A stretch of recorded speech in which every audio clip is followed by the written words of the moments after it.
रात के 11 बज चुके थे। भाई ने धीरे से मेरे कमरे का दरवाजा खोला और अंदर आकर मुझे सोता हुआ देखकर अंदर से दरवाजे की कड़ी लगा दी। मैं भी सोने का नाटक ही कर रही थी। कमरे में हम दोनों के सिवा और कोई भी नहीं था। मुझे अच्छे से मालूम था कि मेरा भाई आधी रात को मेरे कमरे में किस लिए आया है। मैं भी बिस्तर पर आंख बंद करके ऐसी पड़ी थी जैसे बहुत ही गहरी नींद में हूँ। उसके बाद जो भाई मेरे साथ करने वाला था वह मुझे मालूम था, पर मैं भी उसे रोकने की कोशिश नहीं करती थी। क्यों नहीं रोकती थी, इसका जवाब आपको कहानी में आगे मिलेगा। आखिर यह सब कैसे शुरू हुआ और भाई को सबसे ज्यादा मेरे में क्या पसंद था। पूरी कहानी जानने के बाद आपके होश उड़ जाएंगे कि कैसे उसने मुझे सिर्फ अपनी उंगली से हेलो। दोस्तों, मेरी उम्र 21 साल थी। मैं सेकेंड ईयर की स्टूडेंट थी। उन दिनों गर्मी शुरू हो चुकी थी, इसलिए हमें कॉलेज से छुट्टियां मिल गई थी। रोज की तरह आज भी पूरे घर की सफाई करने के बाद मैं अपने बिस्तर पर आराम कर रही थी। थकावट इतनी ज्यादा थी कि ऐसा लग रहा था जैसे पूरा बदन अकड़ गया हो। मैं अपने बिस्तर पर लेट सुकून पाने की कोशिश कर रही थी और हाथों से अपने सिर की मसाज कर रही थी। तभी मेरी एक आवाज सुनकर मेरा भाई विक्की बंद कमरे में आया और कहने लगा, क्या हुआ दीदी, तबीयत तो ठीक है? मैंने कहा, क्या बताऊं भाई, मम्मी सारा काम मेरे सर पर डालकर चली जाती है। कॉलेज की छुट्टियां क्या हुई, सारे घर की जिम्मेदारी मुझ पर आ गई है। ऊपर से नौकर भी छुट्टी पर है। मुझसे नहीं होते ये घर के काम। मेरी बात सुनकर वो मेरे पास बैठ गया और कहने लगा, मेरी प्यारी बहन, कोई बात नहीं, मैं अभी तुम्हारे लिए दूध लेकर आता हूँ। उसे पियोगी तो सुकून मिलेगा। विकी की बात सुनकर मैं मुस्कुरा दी और कहा, बस तुम खाना बाहर से ले आना, मैं थोड़ी देर सो जाऊंगी। इसके बाद वो वापस दूध लेकर आया। उसे देखकर मुझे उस पर बहुत प्यार आया। सच में दुनिया में बहुत कम ही ऐसे भाई होते हैं जो अपनी बहनों का इतना ख्याल रखते हैं। मैंने उसे ढेर सारी दुआएं दी और उसका लाया हुआ दूध पीने लगी। दूध पीने के बाद मैंने गिलास एक साइड पर रखा और लेट गई। विकी कहने लगा, चलो मैं तुम्हारा सिर दबा देता हूँ, तुम आराम से सो जाओ। वो मेरे सिरहाने बैठ गया और अपने हाथों से मेरा सिर दबाने लगा। मुझे धीरे धीरे सुकून मिलने लगा और दर्द भी कम होने लगा। मैं आंखें मूंद कर सोने लगी और गहरी नींद में चली गई। मुझे पता ही नहीं चला कि घंटों तक मैं सोती रही। मेरी आंख मम्मी की आवाज से खुली। मैं हड़बड़ाकर उठी। सिर बुरी तरह बोझिल हो रहा था। घड़ी पर नजर डाली तो रात के 10 बज रहे थे। मुझे एकदम झटका सा लगा। बड़ी अजीब बात थी कि पापा ऑफिस से वापस आ चुके थे। शायद थकावट की वजह से मुझे वक्त का एहसास ही नहीं हुआ। जैसे ही उठकर 2 कदम चली, मुझे चक्कर आ गए। आंखों के आगे अंधेरा छा गया। अगर दीवार का सहारा ना लिया होता तो यकीनन गिर जाती। फ्रेश होकर बाहर आई तो देखा खाने की टेबल पर सब मेरा ही इंतजार कर रहे थे। मैं जाकर आराम से कुर्सी पर बैठ गई। विकी मुझे देखकर मेरी प्लेट में खाना डालने लगा। फिर मम्मी से कहने लगा, मम्मी, अन्नू पर काम का बोझ थोड़ा कम डाला करें। अगर अन्नू नहीं आ रही है तो उसकी जगह किसी और को रख लें। ये बेचारी सारा दिन काम करके थक जाती है। देखे तो इसकी रंगत भी पीली पड़ चुकी है। मेरी हालत वाकई खराब हो चुकी थी। मैं बहुत थकी हुई महसूस कर रही थी। मम्मी और पापा दोनों ही जॉब करते थे, क्योंकि सिर्फ पापा की नौकरी से घर चलाना मुश्किल था। ऊपर से हमारी पढ़ाई के खर्चे भी कुछ कम नहीं थे, इसलिए मम्मी भी उसी कंपनी में काम करती थी जहां पापा नौकरी करते थे। मैं और विक्की कॉलेज जाते थे, मगर अभी गर्मियों की रिड्यूसेस से छुट्टियां थी, इसलिए हमें घर पर ही रहना पड़ रहा था। मैंने ये बात नोट की थी कि पिछले कुछ दिनों से विक्की मेरे साथ कुछ ज्यादा ही जुड़ गया है। जब से मेरी छुट्टियां हुई थी, वो मेरा बहुत ख्याल रखने लगा था। अगर मैं घर का कोई काम कर रही होती तो आकर मेरी मदद करने लगता। अगर मैं थक जाती तो मेरा सिर दबाने लगता। मैं उसे मना करती, मगर वो कहता नहीं, तुम थक चुकी हो, इतना काम करती हो, मेरा हक है कि मैं तुम्हें सुकून पहुंचाऊं। मैं भी चुपचाप लेटी रहती, लेकिन एक रात जो कुछ हुआ उससे मेरे होश उड़ गए। क्या विक्की कभी ऐसा कर सकता है? उस रात मैं अपने कमरे में सो रही थी। आधी रात को मुझे महसूस हुआ जैसे कोई मेरे कमरे में आया हो। वो आहिस्ता आहिस्ता चलता हुआ मेरे बिस्तर के करीब आ रहा था। भले ही मैं सोने की कोशिश कर रही थी, मगर मेरा दिमाग पूरी तरह जाग रहा था। मैंने अचानक हड़बड़ाकर आंखें खोल दी। कमरा अंधेरे में डूबा हुआ था। जब मैंने चारों ओर देखा तो कमरे में कोई नहीं था, बस दरवाजा थोड़ा खुला हुआ था। मैं हमेशा सोने से पहले दरवाजा बंद करके सोती थी, फिर ये कैसे खुल सकता था? नींद से भरी आंखों से उठकर मैंने दरवाजे को बंद किया और लॉक कर दिया। फिर पलटकर बिस्तर पर सोने चली गई। मेरी आंखें बंद होते ही एक बार फिर मुझे किसी के चलने की आहट सुनाई दी, जैसे कोई मेरे बिस्तर के पास बैठ रहा हो। ऐसा लगा जैसे कोई अपना हाथ मेरी ओर बढ़ा रहा हो। डरते हुए मैंने पलट कर देखा, लेकिन वहां कोई नहीं था। घबराहट के मारे मेरी सांसें तेज हो गई थी। मैंने तुरंत उठकर कमरे की लाइट ऑन की। दरवाजा खोलकर बाहर भी देखा, मगर वहां भी कोई नहीं था। आज से पहले ऐसा कभी नहीं हुआ था जो अब हो रहा था। मुझे प्यास लगी तो मैं कमरे का दरवाजा खोलकर बाहर निकली। उसी वक्त विक्की भी अपने कमरे से बाहर निकला। मुझे देखकर उसने पूछा, क्या बात है, आप अभी तक जाग रही हैं? मैंने जवाब दिया, कुछ नहीं, बस ऐसा महसूस हुआ जैसे कमरे में कोई मौजूद हो। पानी पीकर मैं दोबारा कमरे में आ गई और पीछे पीछे विक्की भी आ गया। उसने कहा, आपको डरने की जरूरत नहीं है। अगर आपको डर लग रहा है तो मैं आपके पास सो जाता हूँ। मैंने उसे मना करते हुए कहा, नहीं, तुम्हें अपनी नींद खराब करने की जरूरत नहीं है, तुम अपने कमरे में जाकर सो जाओ। लेकिन वो जिद करने लगा, मैं आपको अकेला किसी भी हाल में नहीं छोड़ सकता। आपकी तबीयत खराब हो सकती है, मैं आपको तकलीफ में नहीं देख सकता। आप सो जाएं, मैं यहीं सो जाता हूँ। आखिरकार मैं बेड पर जाकर सो गई। उसने तकिया उठाया और सोफे पर रखकर वहीं सो गया। उस रात मुझे ऐसा महसूस हुआ जैसे कोई मेरे सिरहाने बैठकर मुझे बहुत देर तक देखता रहा हो। उसने मेरे बालों को सहलाया, मेरे चेहरे पर उंगलियां फेरी और मैं सुकून से सोती रही। ये सब मुझे एक सपने जैसा लग रहा था। अगली सुबह जब मैं उठी तो मेरा मूड बड़ा अजीब था, लेकिन जब मैंने अपने भाई पर गौर किया तो मैं हैरान रह गई।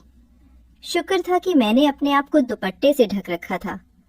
मुझे हैरत हुई क्योंकि आज से पहले मैं कभी इस तरह इतनी गहरी नींद में नहीं सोई थी।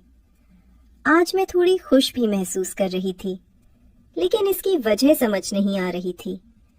मैंने उससे पूछा तो उसने कहा, मैं तो रोज ही इतना खुश होता हूँ, जिसे आप जैसी बहन मिल जाए वो क्यों ना खुश हो। घर के सारे काम निपटाकर जब मैं बैठी तो विक्की तेल लेकर मेरे पास आ गया। कहने लगा, अनु दीदी, अपने बाल खोल लीजिए, मैं आपके सिर में मसाज कर देता हूँ। मुझे उसकी हरकतें अजीब लगने लगी। मैंने कहा, ये तुम्हारा काम नहीं है, जाओ अपने दोस्तों के साथ घूमो फिरो, मुझे मसाज की जरूरत नहीं है। मगर उसने मेरी बात नहीं मानी और खुद ही मेरे बालों से कैचर उतारते हुए कहने लगा, आप नखरे मत किया करें, किस्मत वालों को ही ऐसे भाई मिलते हैं। जब आपका भाई आपके खूबसूरत रेशमी बालों में मसाज करना चाहता है तो आपको क्या समस्या हो सकती है? आ जाइए, मैं आपके सिर की मसाज कर देता हूँ, आपको बहुत सुकून मिलेगा। वो मुझे उठाकर कमरे में ले गया। मैं बेड पर तकिया रखकर लेट गई। मेरे बाल बेड से नीचे लटक रहे थे। वो मेरे सिरहाने बैठकर मेरे बालों की मसाज करने लगा। विक्की मुझसे 4 साल छोटा था, लेकिन मुझे नाम से ही बुलाता था। उसने कहा, आप इतनी प्यारी हैं कि आपको देखकर दिल करता है कि आप हमेशा इसी तरह मुस्कुराती रहें और मैं आपकी लाड उठाता रहूं। वो मेरे बालों की मसाज कर रहा था और उसके हाथों में जैसे जादू था। मुझे इतना अच्छा लग रहा था कि मैं धीरे धीरे नींद की वादियों में खोने लगी। तेल की खुशबू भी बहुत जबरदस्त थी। मैंने उससे पूछा, ये कौन सा तेल है? वो बोला, ये बहुत ही खास तेल है, खास आपके लिए। आपके जो इतने हसीन बाल हैं ना, ये उन्हीं बालों के लिए बना है। उसकी बातें बहुत प्यारी थी। हालांकि मैं समझ नहीं पा रही थी कि वो किस लहजे में बात कर रहा है। बहरहाल मसाज के दौरान ही मैं गहरी नींद में खो गई। कुछ देर बाद जब मेरी आंख खुली तो मेरा पूरा बदन दर्द से टूट रहा था। ऐसा लग रहा था जैसे मेरी टांगों पर बहुत ज्यादा वजन रखा गया हो। पूरे बदन में दर्द सरक रहा था। मैं धीरे धीरे उठकर बैठी और आसपास देखने लगी। मेरी हालत अजीब थी। जब मैंने खुद पर गौर किया तो देखा कि मैं पूरी तरह भीगी हुई थी, जैसे किसी ने मुझे नहला दिया हो। मेरे कपड़े गीले थे, पंखा बंद था और कमरे में गर्मी थी। ये सब क्या हो रहा था? बड़ी मुश्किल से मैं बेड से उठी। मुझे चक्कर आ रहे थे, चलना मुश्किल हो रहा था। मैं अपनी हालत समझ नहीं पा रही थी। ऐसा क्यों लग रहा था कि मैंने सोया नहीं बल्कि कोई भारी मेहनत वाला काम किया हो। बड़ी मुश्किल से चलकर मैं बाथरूम गई और फ्रेश हुई। अपनी हालत पर गौर किया तो लगा जैसे शरीर पूरी तरह थकावट से चूर था। जब मैं कमरे से बाहर निकली तो मुझे फुसफुसाने की आवाजें सुनाई दी। ऐसा लग रहा था जैसे कोई किसी से बात कर रहा हो। घर में मेरी और विकी के अलावा कोई नहीं था। फिर वो किससे बात कर रहा था?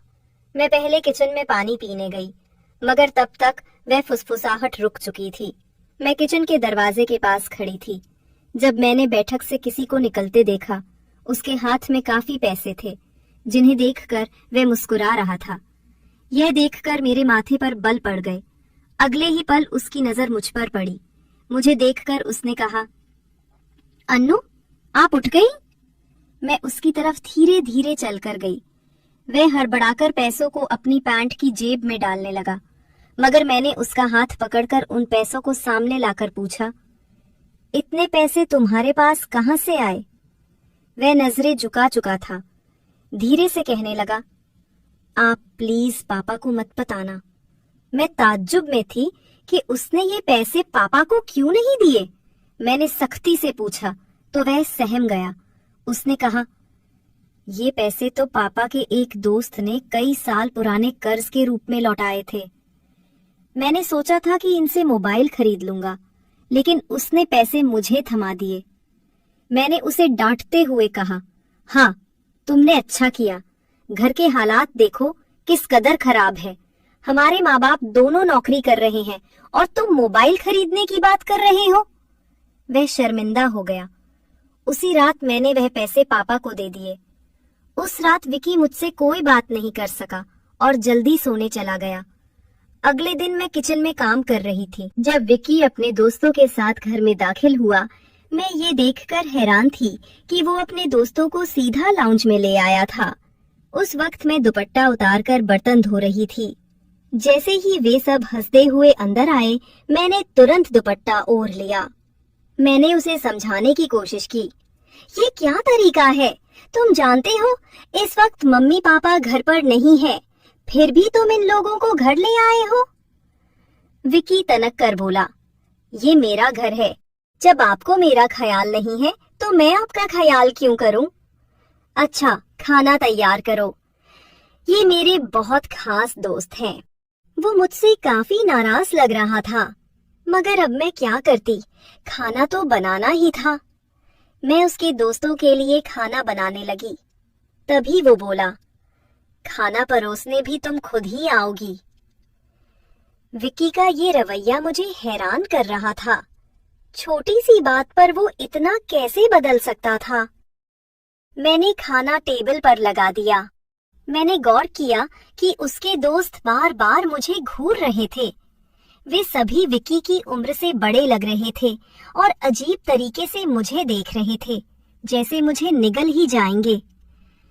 मैं डरकर अपने कमरे में चली गई और खुद को बंद कर लिया। जैसे ही वे गए, मैं विक्की पर फट पड़ी। दोबारा तुम्हारे ये दोस्त इस घर में नजर नहीं आने चाहिए। मगर वो अगले ही पल मेरे गाल थाम कर कहने लगा, इतना गुस्सा कहाँ से आता है? वे दोबारा नहीं आएंगे, लेकिन आप इस बारे में मम्मी पापा को कुछ नहीं बताएंगी। विक्की के इस बर्ताव से मैं परेशान हो गई। वो कभी प्यार जताने लगता था तो कभी चिढ़ने। बहरहाल मैंने हामी भर दी और अपने कमरे में चली गई। मुझे विक्की की हरकतें दिन ब दिन अजीब लगने लगी थी। उस रोज भी जब मैं अपने कमरे में आराम करने के लिए सोई तो अचानक मुझे अपने पैरों पर किसी के हाथ महसूस हुए। मैंने चौंक कर आंखें खोली तो देखा कि विक्की मेरे पैरों को अपनी गोद में रखकर मसाज कर रहा था। मैंने तुरंत उसे ऐसा करने से मना किया, मगर वो कहने लगा, मैं जो कर रहा हूँ मुझे करने दो। इस घर में एक मैं ही हूँ जिसे आपकी इतनी फिक्र है। मम्मी पापा को तो काम से ही फुर्सत नहीं है। मैं भी थक चुकी थी, आंखें बंद की और सोने लगी। विक्की के हाथों की मसाज से मुझे नींद आ गई, लेकिन जब मेरी आंख खुली तो मेरे होश उड़ गए। मेरा सिर बुरी तरह चकरा रहा था। बिस्तर की चादर बिल्कुल बेतरतीब हो चुकी थी। बिस्तर पर एक शर्ट और एक मेल परफ्यूम पड़ा था। ये सामान किसका था? मैं कुछ बोल नहीं सकी। मेरे सिर में इतनी तेज दर्द था कि मैं फिर से बिस्तर पर गिर गई। ऐसा लग रहा था जैसे किसी ने मुझे बेहोशी की दवा पिला दी हो।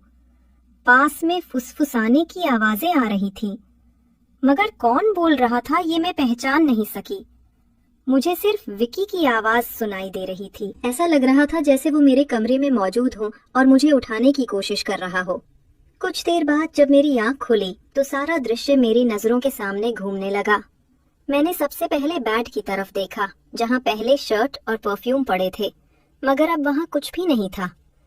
आज फिर मेरी हालत बहुत अजीब थी। मैं कोई बच्ची नहीं थी जो ये सब कुछ समझ न पाती। घर में मेरे और विक्की के अलावा और कोई नहीं था। फिर मेरे सोने के बाद ऐसा क्या होता था कि मेरा पूरा शरीर पानी से नहला दिया गया हो? सिर्फ इतना ही नहीं, मेरा शरीर दर्द से चूर था और रंगत भी बिल्कुल पीली पड़ चुकी थी। दिन ब दिन विक्की मेरे करीब आने की कोशिश कर रहा था, मगर मैं हर बार कोई ना कोई बहाना बनाकर अपने कमरे में चली जाती थी। मेरे दिमाग में अजीब अजीब से विचार आने लगे थे। तबीयत भी काफी खराब रहने लगी थी। मेरी हालत देखकर माँ भी परेशान हो गई। उन्होंने कहा कि वो अगले दिन ऑफिस से छुट्टी लेकर मुझे डॉक्टर के पास ले जाएंगी, ताकि पता चल सके कि मुझे क्या समस्या है। उस रात मैं बार बार उठ रही थी और ठीक से सो नहीं पाई। अगले दिन मेरे माता पिता हमेशा की तरह अपने काम पर चले गए। मुझे लगा शायद उन्हें मेरी परवाह नहीं थी। आखिरकार मैं खुद ही डॉक्टर के पास गई। वहां अल्ट्रासाउंड से पता चला कि मैं गर्भवती हूँ। ये सुनकर मेरे होश उड़ गए। आखिर ये सब मेरे साथ कौन कर सकता था? विक्की मेरा भाई था, लेकिन फिर मेरे दिमाग में ये बात आई कि मैं उसे सगा भाई समझती हूँ, जबकि वो मेरा सौतेला भाई है। विक्की मेरी माँ की दूसरी शादी से था, जबकि मैं उनकी पहली शादी की औलाद थी। इस तरह की बातें मुझे गलत सोचने पर मजबूर कर रही थी।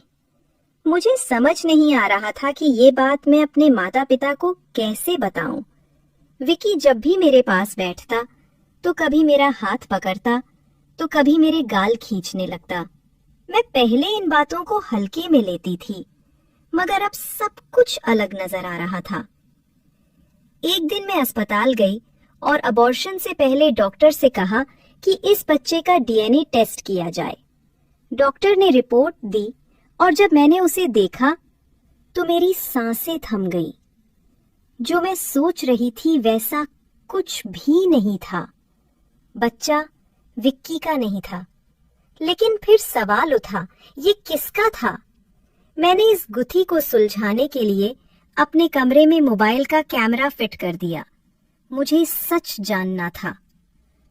कुछ दिनों बाद जब माँ पापा घर पर नहीं थे, विक्की फिर मेरे पास आया। उसने मेरे सिर की मालिश शुरू कर दी। मैंने बहुत कोशिश की कि मैं ना सोऊं, मगर तेल में शायद कोई बेहोशी की दवा मिलाई गई थी। जैसे ही मैं उस तेल को सूंघी, बेहोश हो गई। 1 घंटे बाद जब मुझे होश आया तो माँ बाप घर लौट आए थे। मैंने तुरंत अपने कमरे में लगे कैमरे की रिकॉर्डिंग देखी और जैसे ही सच्चाई सामने आई, मेरे पैरों तले जमीन खिसक गई। विक्की मेरे कमरे में अपने घटिया दोस्तों को लाता था। वे मेरे साथ घिनौना बर्ताव करते थे। अपना काम पूरा करने के बाद वे विक्की को पैसे देकर चले जाते। ये देखकर मैं पूरी तरह टूट गई। गुस्से और सदमे में मैं अपने कमरे से बाहर निकली। मैंने विक्की का गिरेबान पकड़ा और थप्पड़ों की बरसात कर दी। मम्मी पापा भी ये सब देखकर दौड़ कर आए। पापा ने मेरे हाथ पकड़ लिए और गुस्से में कहा, होश में हो क्या? पागल हो गई हो? क्यों मार रही हो इसे? मैं रोते हुए चिल्लाई, आप देखिए ये जलील इंसान मेरे साथ क्या कर रहा है। मैंने उन्हें कैमरे की रिकॉर्डिंग दिखा दी। वीडियो देखकर माँ फर्श पर गिर पड़ी। पापा को भी अपनी आंखों पर यकीन नहीं हो रहा था। गुस्से से भरे पापा ने विक्की को पकड़कर पीटना शुरू कर दिया।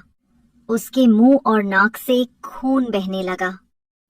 तभी विक्की गुस्से में चिल्लाया, मैंने इसे कभी अपनी बहन समझा ही नहीं। मुझे पैसों की जरूरत थी और लोग इसके लाखों रुपए देने को तैयार थे। मुझे अपनी जरूरतें पूरी करनी थी, इसलिए मैंने ये कदम उठाया, अपनी बहन की जिस्म फरोशी करवाई। इस पूरे मामले में गलती किसकी थी? मेरे माँ बाप की, जो पैसा कमाने की दौड़ में बच्चों से बिल्कुल बेफिक्र हो गए थे, या फिर मेरी, जो अपने सौतेले भाई के साथ अकेली इस घर में रहती थी और उस पर हद से ज्यादा भरोसा करती थी। मैंने उसे हमेशा सगा भाई समझा, मगर वह मेरा भरोसा तोड़ गया। तो दोस्तों, अपनी और अपने परिवार की सुरक्षा को लेकर हमेशा सतर्क रहें।